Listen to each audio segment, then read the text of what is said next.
Aloha, soy Carla y esto es Burbuja de Letras. Hoy les traigo el que seguramente es el último wrap up recuento de lecturas del año. Sí, yo creo que ya no habrá otro. Y en este estoy particularmente contenta porque sí logré mi cometido de leer los libros que tenía en mi TBR para la Spooky Season y mis lecturas de otoño. Casi todas estas lecturas las estuve haciendo en octubre y un poco principios de noviembre, aunque ahorita ya estoy leyendo otras cosas. Así que vamos a empezar. El primer libro que leí fue El extraño caso del Dr. Jekyll y Mr. Hyde, que ya tenía tiempo queriendo leer este clásico. Y pues miren, definitivamente no se convirtió en uno de los favoritos de mi vida ni nada por el estilo, pero fue algo curioso leerlo y como regresar a la escritura de señoros, especialmente con un clásico y más con uno tan antiguo. Aunque algo positivo de este clásico es que la verdad se lee muy rápido, no está pesado ni nada así, tiene un buen ritmo, lo cual es bueno cuando se trata de libros clásicos.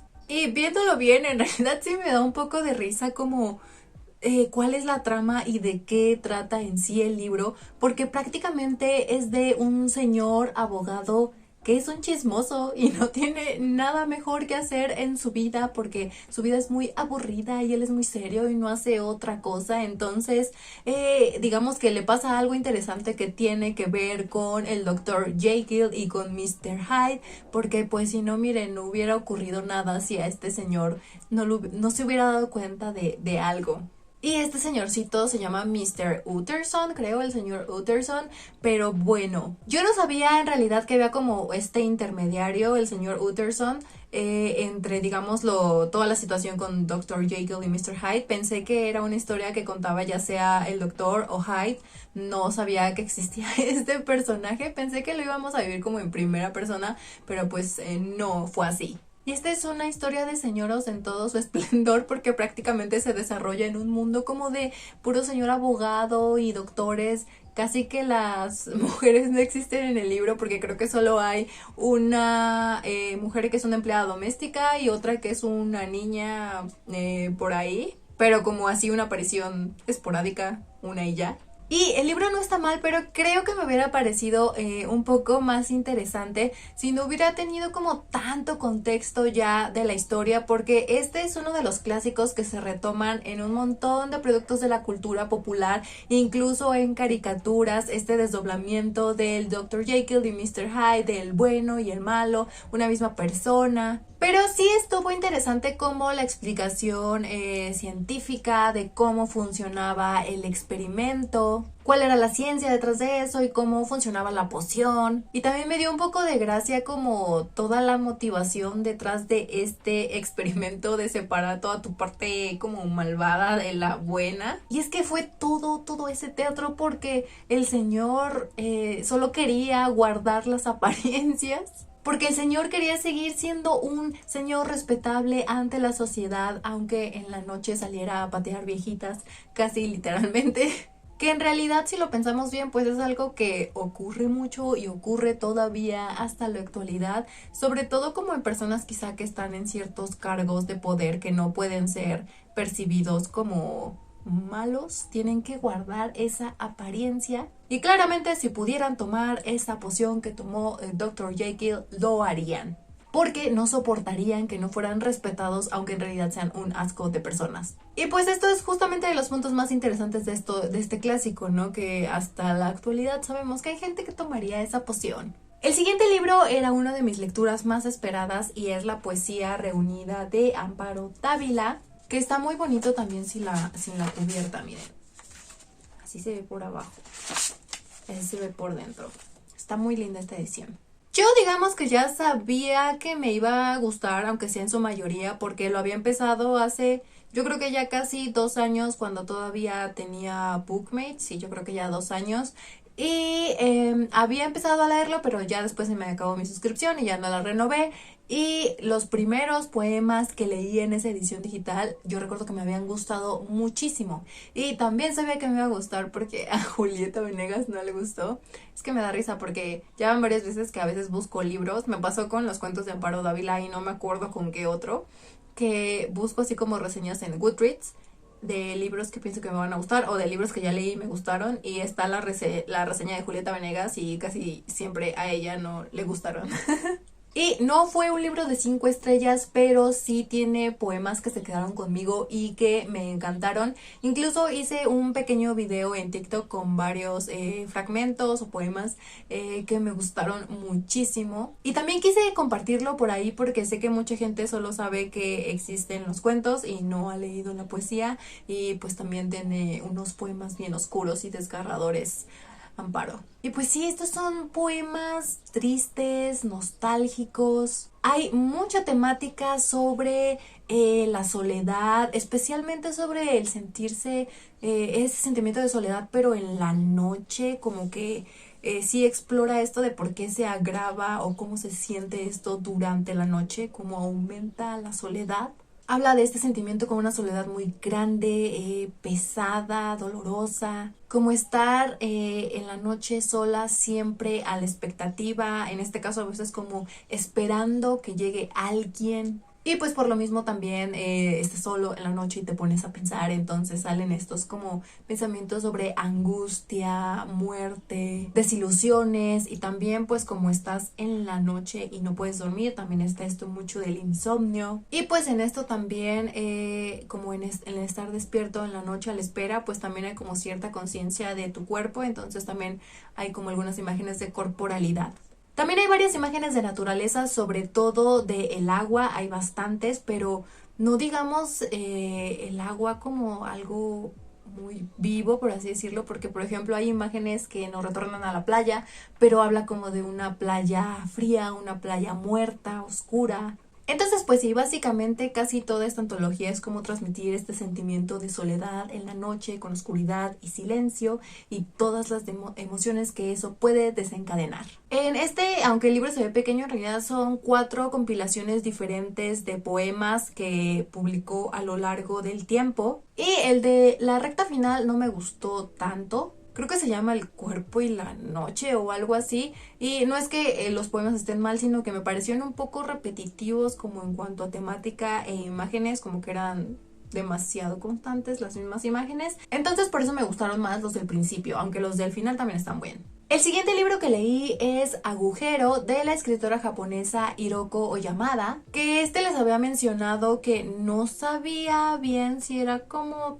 terror o qué, o sea, solo lo había visto como una recomendación de un libro perturbador, creo que así lo vi en TikTok, y sí, o sea, definitivamente no es de terror, aunque entiendo quizá como por qué lo llamaron perturbador. Creo que más que perturbador o así, es lo que te deja es una sensación como de rareza, es raro, es extraño. Todo el tiempo mientras lo lees y con las situaciones que van pasando, sí tienes como esa sensación de extrañeza, como de que algo no anda bien. Al principio pensé que era una novela, pero no, en realidad son 3 cuentos, solo que el primero es mucho más largo que los otros 2. Y vi en algunos comentarios y reseñas que como que les recuerda en cierta parte a Murakami, que yo nunca lo he leído, aunque creo que hablan, dicen un poco eso como en relación al realismo mágico o algo así, entendí. Y yo no sé si sea realismo mágico o no, pero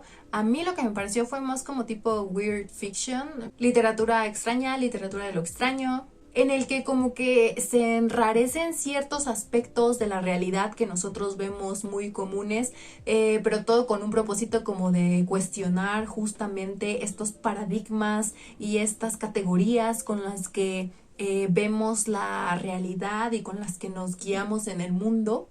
Y pues déjenme explico mejor hablándoles un poco de en sí qué trata el libro. El primer relato, Agujero, es el más largo y pues como el más representativo quizá, o sea, así se llama el libro, le dan nombre al libro. Y sigue la historia de Asa, una mujer japonesa que me parece está en sus 30s, que renuncia a su trabajo en la ciudad y se va a vivir con su esposo a una comunidad rural en Japón, porque cerca de ahí lo transfieren en su trabajo. Entonces pues ella como que deja su vida y se va a vivir ahí, y justo la casa donde viven es la casa de al lado de donde vive la familia de su esposo, sus suegros y el abuelo de su esposo. Y pues lo que sucede es que una vez ahí, y uno de los temas principales del libro, es que Asa comienza a sentirse muy sola y siente que no tiene nada que hacer, en el sentido de que ella, digamos, como por el mundo en el que creció, siente que no tiene nada importante que hacer, algo que aportar,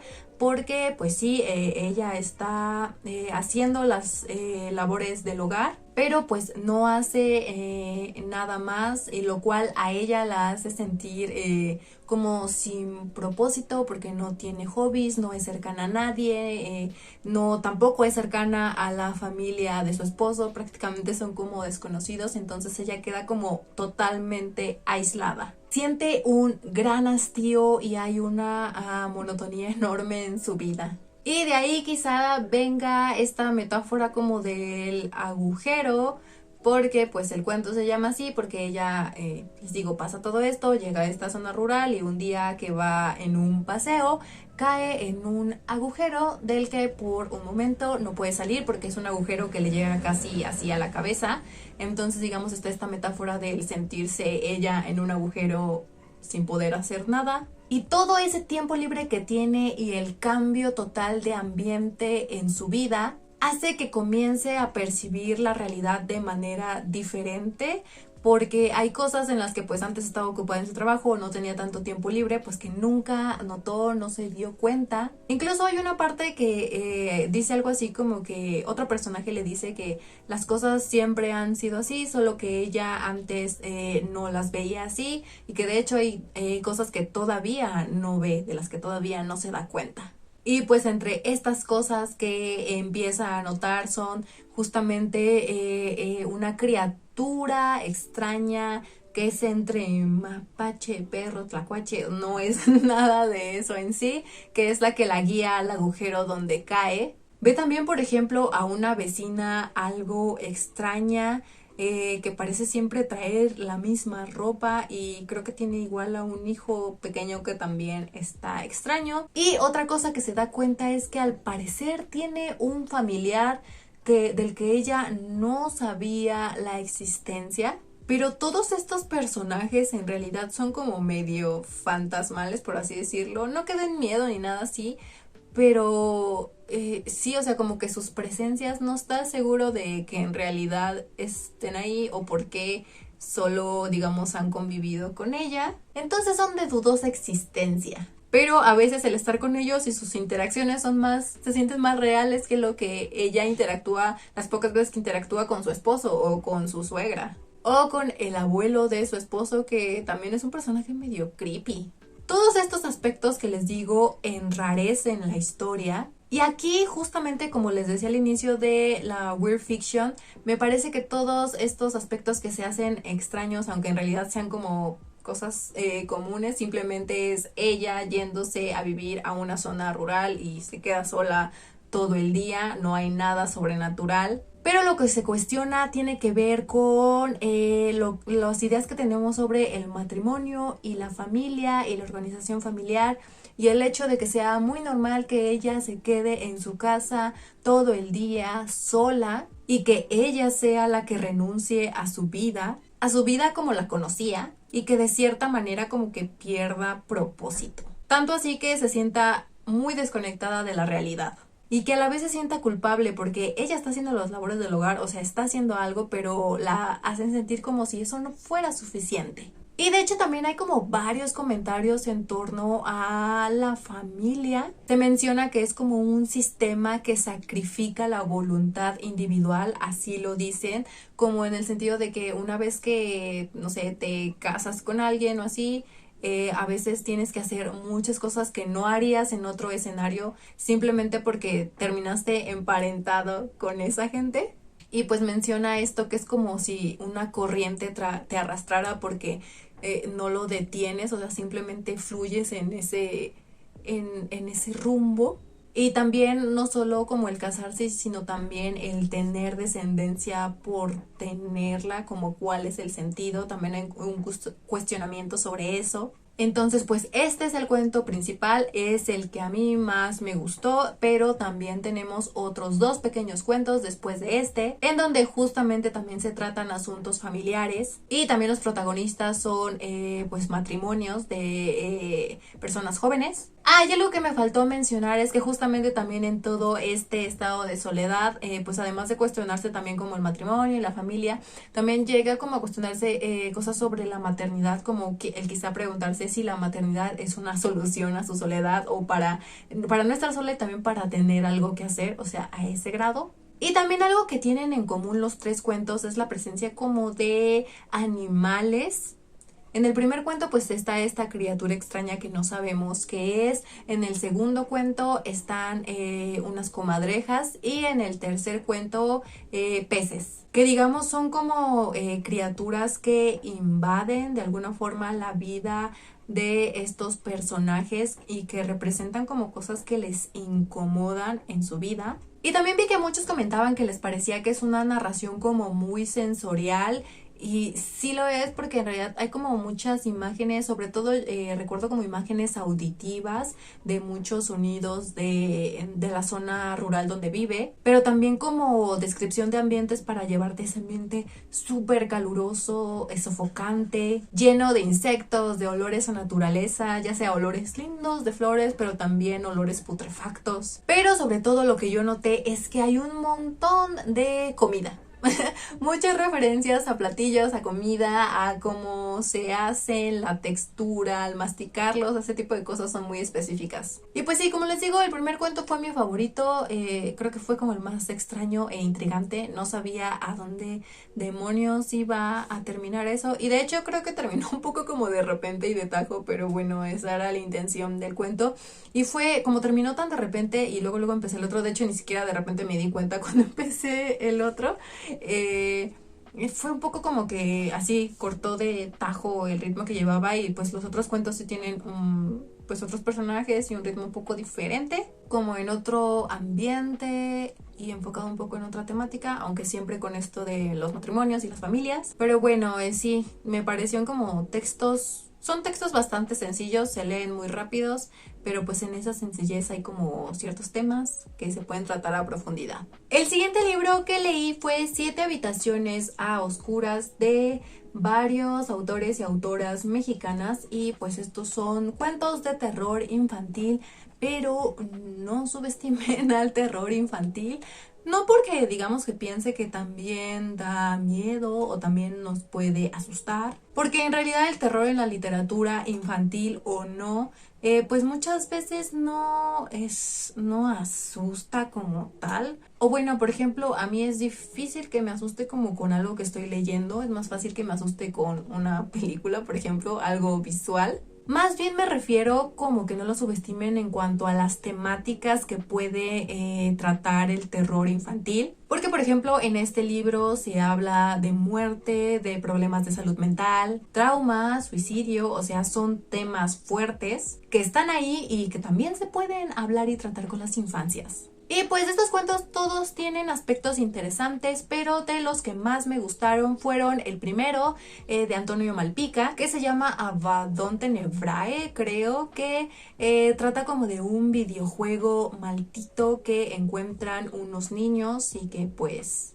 no las va muy bien, ¿verdad? Con esa maldición de ese videojuego. Está interesante como el misterio detrás de este juego y cómo funciona y lo que le hace a los niños. Luego, mi cuento favorito de esta antología es de Javier Malpica, que a él me parece que lo había leído en Paranina, un diario sobre identidad sexual.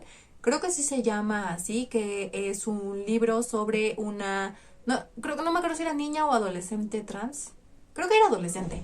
Y aquí su cuento se llama Un silencioso encierro y a mí me pareció muy bueno. Trata de una joven que vuelve a un departamento en un edificio en el que fue su hogar después de que ella quedó huérfana y tuvo que vivir en ese departamento con una tía, pero esta tía era pues tenía como secretos oscuros y tenía un carácter muy fuerte, entonces ella no la pasó nada bien. Y pues conocemos en esto como a partir como de flashbacks cómo fue su infancia y por qué regresó, pero todo nos va llevando como a un clímax y luego a un gran final. Y es muy bueno y te mantiene como ansioso de ver qué va a pasar. También me gustó el de Mónica Brosson, que a ella sí la había leído, que se llama ¿Y tú qué esperas para morirte?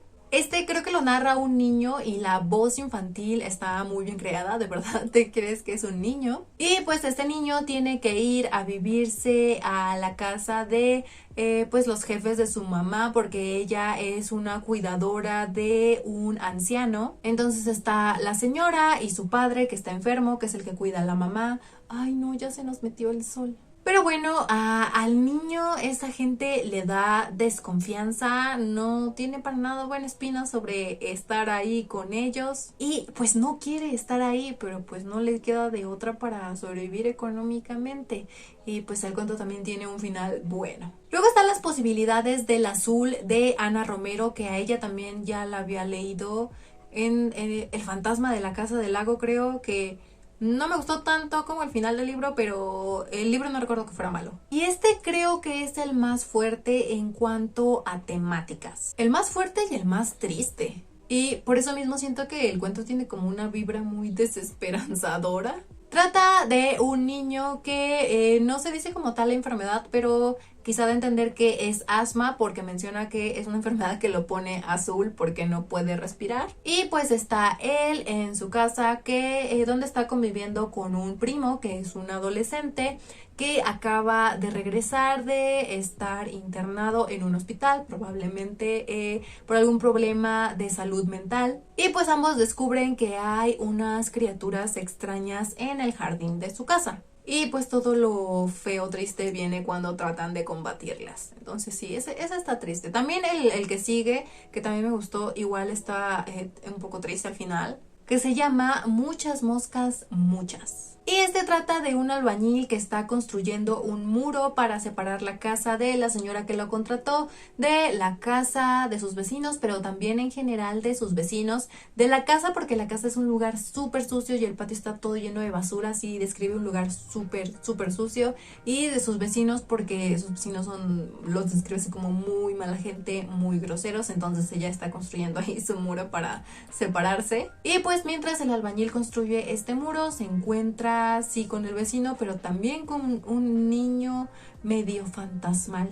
Y por último, sí pude leer este que compré el año pasado en la Feria del Libro de Guadalajara, y es Transformación y otros cuentos de Mary Shelley, que aquí vienen 3 cuentos y el primero me parece es el más largo. Estos cuentos creo que también vienen en la edición de Cuentos Góticos de Valdemar, y me parece que lo gótico aquí está en hablar como del lado vicioso del ser humano que se deja llevar por el placer o por el poder o por lo que sea que desee, sin importar nada con tal de obtener lo que quiere. Y también sin importarle las consecuencias de este comportamiento. Y de los 3 cuentos me gustaron más los primeros 2. El primero, que es Transformación, que trata de un hombre joven que va a la ciudad a desperdiciar y gastar todo su dinero y a meterse en todos los vicios posibles según él para disfrutar de su vida y de su juventud, pero él estaba prometido donde él vivía